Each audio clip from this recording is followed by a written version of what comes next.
សួស្តីបងប្អូនខ្ញុំឡមកជួឲ្យឈប់ស្លឹកបើនឹងបន្លាយចិនជាបន្លាយខ្ញុំទិញមកវិសាឲ្យឈប់ខ្ញុំសិតស្លឹកបើនឹងបន្លាយចិនពេញចិត្តសិតបានរួចបន្លាយចិននេះយើងដាក់បន្តិចត្រាំទឹកវារីកពេលយើងត្រាំទឹកវារីកហើយយើងកាត់វាជាប្រវែងខ្លីៗយ៉ាងមកហើយបន្លាយយើងរៀបចំរួចហើយយើងក៏ឲ្យឈប់មួយសិតស្លឹកបើក្រៃក្រូចស្រីឆ្អែតបរិស្អាតហើយយើងដាក់ទឹកត្រូវចូលខ្ញុំដាក់ប្រហុកទេខ្ញុំអត់ដាក់ប្រហុកគ្រឿង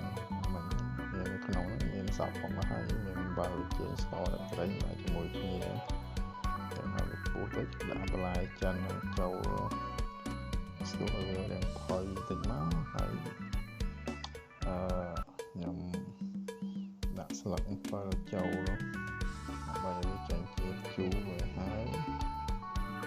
រៀងពុះតិចខ្ញុំដាក់ផ្សិតចូលមកស្ទូហើយវារៀងពុះតិចខ្ញុំដាក់ថែមពេញប៉ោះ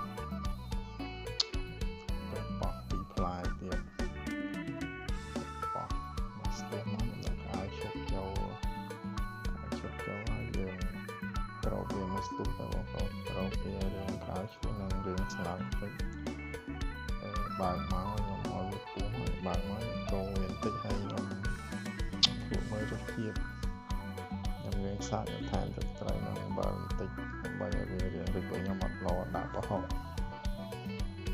ចូលខ្ញុំបិទភ្លើងដាក់ម្អមចូលហើយកាស្រេច